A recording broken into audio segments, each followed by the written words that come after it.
Now that we have an idea of what a logarithm is, and I'm going to say it again, a logarithm is an exponent, okay?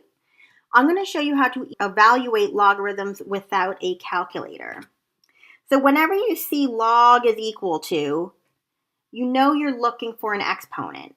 What exponent you're looking for, you determine by the base and the answer. This is the base and this is the answer, and you're looking for the exponent. So 2 to what exponent would give me 8? 2 to what power would give me 8? It's asking you for the exponent. What exponent would do that? That would be 3. 2 to the third gives me 8. So same thing for this one. 49 to what power gives me 7? Well, I know the square root of 49 is 7. And so I know an exponent of 1/2 is the same thing as saying a square root.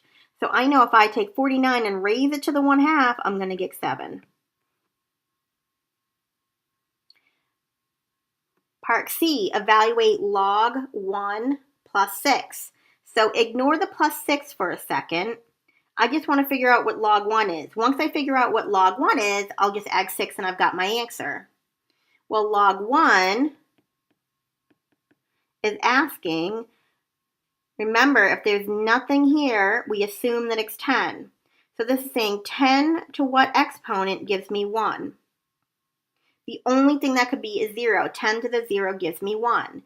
So log of 1 is 0, and when I add 6, I get 6. So 6 is my final answer. Part D says log base 5 of 1 over 25 is equal to. So it's asking for the exponent if the base is 5 and the answer is 1 over 25. What would my exponent be? Well, to go from 5 to 25, I would know I would have to square it, but to flip it upside down, I would also have to have a negative. So my answer would have to be negative 2.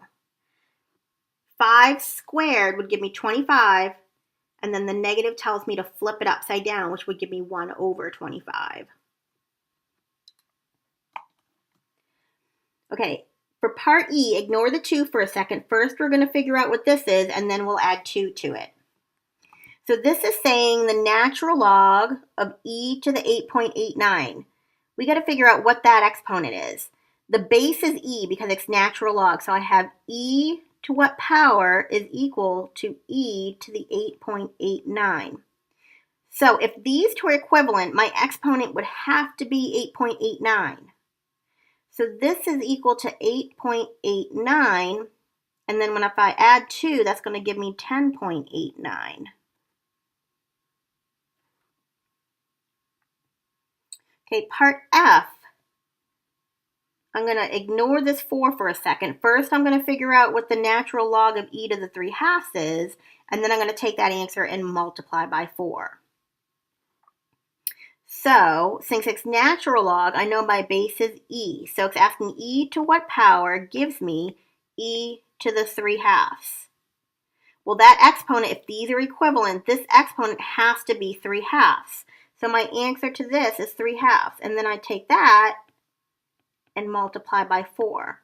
So 4 times 3 is 12, and 12 over 2 is 6. So 6 is going to be my final answer for that one.